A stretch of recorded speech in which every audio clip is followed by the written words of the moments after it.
কুমোরটুলি কাণ্ডের রহস্য উদ্ঘাটনে মরিয়া পুলিশ। ধৃত মা এবং মেয়ের ফের জেল হেফাজতে নির্দেশ দেওয়া হলো।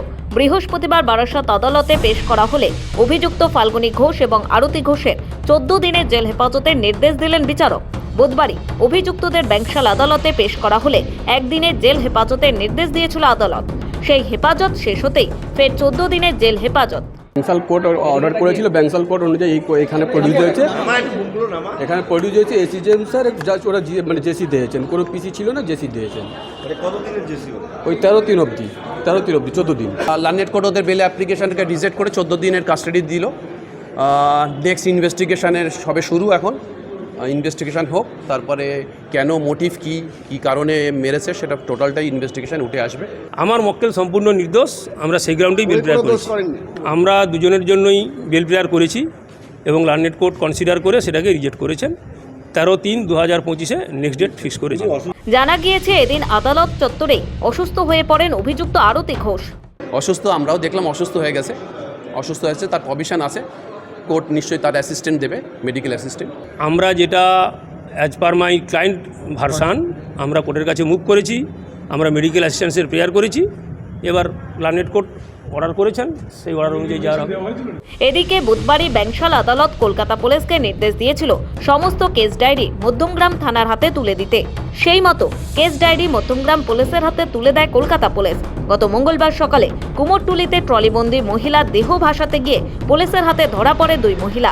প্রাথমিক তদন্তে জানা যায় মধ্যমগ্রামের বীরেশপল্লীর বাড়িতে পিসি শাশুড়ি সুমিতা ঘোষকে ইট দিয়ে থেঁতলে খুনের পর দেহ লোপাটের চেষ্টা করেছিল মা ও মেয়ে। সেই পরিকল্পনা ব্যর্থ হওয়ায় ধরা পড়ে সেই 2 মহিলা ফাল্গুনী ঘোষ এবং আরতি ঘোষ। সেই হত্যাকাণ্ডের পরতে পরতে রহস্য, ধৃতদের জেরা করতেই উঠে আসছে নৃশংস কার্যকলাপ। আরতি ঘোষ ও ফাল্গুনী ঘোষ মধ্যমগ্রামের বীরেশপল্লী এলাকার বাসিন্দা।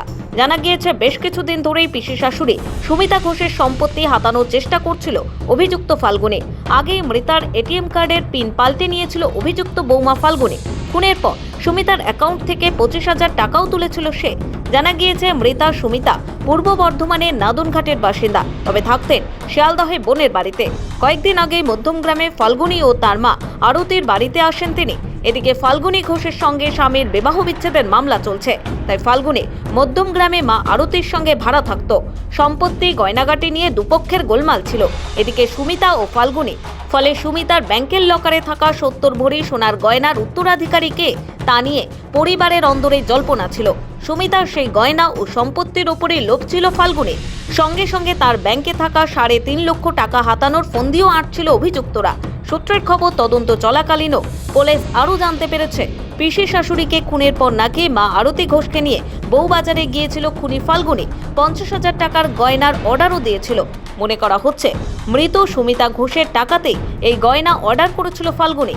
জানা গিয়েছে এই সম্পত্তি নিয়েই রবিবার দুপুরে শুরু হয়েছিল অশান্তি।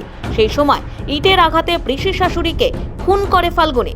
কুমোরটুলি কাণ্ড প্রকাশ্যে আসার পরেই জানা গিয়েছে খুনি ফাল্গুনী ঘোষ বরাবরই অপরাধ মনস্ক। পিসি শাশুড়িকে খুন ও দেহ টুকরো করার পরও একেবারে নির্লিপ্তই ছিল সে। মাকে নিয়ে বেরিয়েছিল জায়গা খুঁজতে, কোথায় দেহ ফেলা যায়। সুমিতার দেহ এক ঘরে রেখে রবিবার বাড়ি থেকে বেরিয়েছিল অভিযুক্তরা। পরবর্তীতে পিসি শাশুড়ির আনা ট্রলিতে তাঁর দেহ ভরে ফাল্গুনী। প্ল্যান মাফিক চলে যায় কলকাতা। সময় যত গড়াচ্ছে পরিস্থিতি আরও জটিল হচ্ছে বলে খবর। এদিকে পুলিশের দাবি, জেরার মুখে ফাল্গুনী ভেঙে পড়েনি, তার আচরণেও অস্বাভাবিকতা নেই। কিন্তু কেন এমন পরিকল্পনা ফাল্গুনী ঘোষ এবং তার মা আরতি ঘোষের? সম্পত্তির জন্যই কি খুন, নাকি নেপথ্যে আরও বড় কারণ থাকতে পারে? তদন্তে পুলিশ। যেহেতু খুনের ঘটনাস্থল মধ্যমগ্রাম, তাই আদালতের নির্দেশে এই মামলার যাবতীয় নথি ও কেস ডায়েরি উত্তর বন্দর থানা তুলে দেয় উত্তর 24 পরগনার মধ্যমগ্রাম থানার পুলিশের হাতে। বৃহস্পতিবার মা ও মেয়েকে বারাসাত আদালতে পেশ করা হয়। বিচারক মা মেয়ে 2 অভিযুক্তেরই 14 দিনের জেল হেফাজতের নির্দেশ দেন। দীপ সেনের রিপোর্ট, সময় কলকাতা।